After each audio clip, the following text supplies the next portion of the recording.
This was my artwork 7 years ago, and this is it now.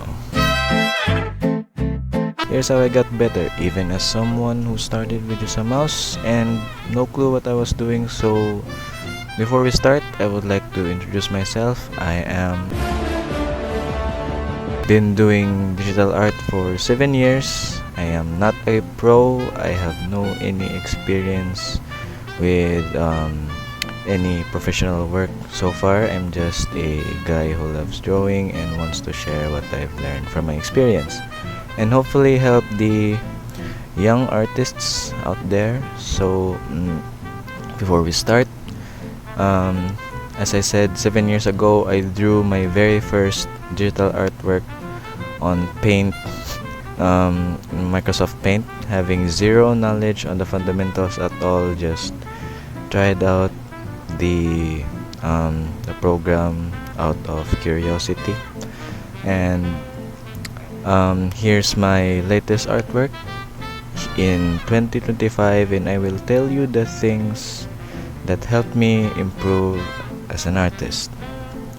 I really struggle a lot, not just in the fundamentals but also the tools. I didn't have a drawing tablet back then, so I used to draw with a mouse, and it was very hard, especially drawing the right proportions and making the correct anatomy for a pose I want to make. So I went and buy a cheap tablet, like it's a very small 3-on tablet. I forgot the name, but I'm gonna show you the picture, and it's where my real art journey began as a digital artist, since I finally got the primary tool that you need in order to improve more. So it's where I started to learn about how pressure sensitivity and brushes work in Photoshop. And now, at that time, I didn't know where to start, so I went on YouTube and watched a lot of tutorials and a lot of Sam Does Arts videos. And one thing that I learned is to have the perfect practice. And perfect practice, number one, focuses solely on the fundamentals and don't jump straight to the advanced stuff. So the first thing that you're gonna do when you start your digital art journey is opening the program that you use, whether it be Photoshop, EBS Paint, Clip Studio, Medibang, or whatever program you're gonna use. The first thing you're gonna do is to open it, and the first thing you're gonna see is a very overwhelming UI, unless if you're used to overwhelming UIs for certain programs. So the first thing you're gonna do is you learn the tools first, and then you practice the basics, and then you improve on the fundamentals, because if you master the basics, then you're gonna have not gonna have a hard time on practicing the advanced stuff, since you already know the basics. And then tip number 2 is don't compare your art to other artists. Instead, compare your art to your old artworks. So, and that's where the real progress becomes visible. It's similar to going to the gym. Let's say you've been going to the gym for a year, and you see someone have more progress than you in a year than you have for yourself. Then you get discouraged. But each of us have our own genetics. Like someone could be improving more than you, or someone more improving their physique more than you. Someone could be improving their physique slower. It's similar to art. Everyone has their own art journey, whether it be slow or fast, because art is not a race. It is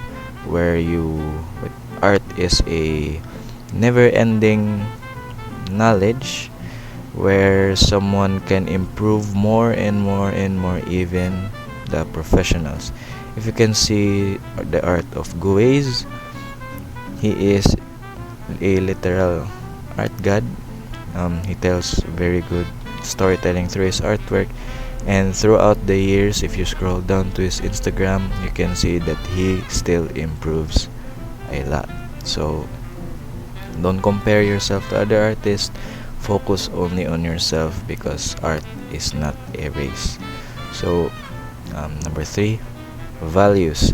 In case you don't know what values means, it's how light and shadow works, or the lightness or a darkness of a color. So if your values are you have a very strong structure on your values, your art will read better even in black and white. So for example, thumbnailing. So if you can see, League of Legends splash artists use values a lot on their artworks, especially when they are thumbnailing, because it helps them read the scene more. It helps them focus only on their composition instead of the unnecessary details that they that will get them distracted. So once you master values, you can try jumping on the other coloring tools for your program, whether it be gradient paint or blend modes. Then you're good to go. And tip number 4, use the right references. Don't copy blindly. Study, break down on why something works, and use references to solve the problems, not just copy poses. So this is one of my mistakes back then that I did, because I used to reference a pose, and yet I only look at the fingers as they are fingers. I only look at the head as they're the head. I only look at the eyes as they're the eyes.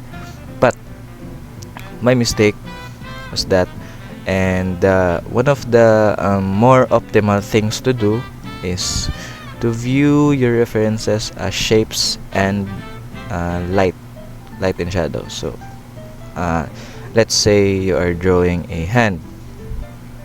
So if you draw a hand, you view it as shapes. You view the palm as like a whether it be square or a triangle, depending on the photo. You view the fingers as cylinders, not as fingers. So the fingers consists 3 cylinders. One it's like a big, medium, small cylinder, and the thumb consists, I think, also 3 or 2. I think it's 2. And it's how you utilize your references to improve. Actually, tracing can also help. I will make a video about tracing and how you can optimize tracing to improve, not just to blindly trace an artwork and posting it on social media, calling it a day. So yes, I will make a video about that. So tip number 5, study your favorite artist's art style. So personally, I really grew my artwork loving Guwei's, Wulop, Canleo, and Samdas arts, and even the artworks of Ross Dross in the early days. And I always integrate some of their art styles to mine. I usually find the things that I like on their rendering style and apply to mine. So for example, I really like how Wulop draws armor, since for me it's not taxing on the hours of detailing it.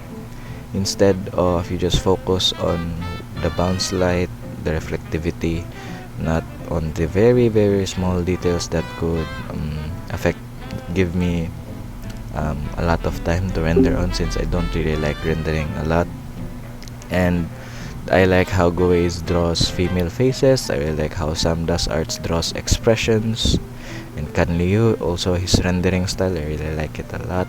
So right now, I've been really trying hard to somehow master how Guwei's draws storytelling. I apply storytelling to his artwork, so which is why you can see me in the background drawing something similar. So yes, I really would recommend studying your favorite artist's art style. after you master the fundamentals. So lastly, the tip number 6, the most important tip of them all, is just to have fun. Take your time. Art is not a game, it's not a race, just like I've said earlier. Because some artists out there improve so much in a short amount of time doesn't mean that they're better than you in any way. No one is in my opinion, no one is better than anyone, because each one of us has unique art styles, and that would I think that would contradict the principle of individualism, which everyone is unique and everyone has their own stories, everyone has their own journeys. It doesn't matter if your journey has more lows than highs, or one's journey has more highs than lows. A journey is still a journey, and the best teacher is experience. So I think that's all that I'm about to say right now, and I hope this help you in some other way, and thanks for sticking around. If this helps or inspired you in a way, like I've said, you can see more of my art journey here on YouTube, and more art content coming soon, hopefully, since I'm really busy with college. So yeah, see you next time.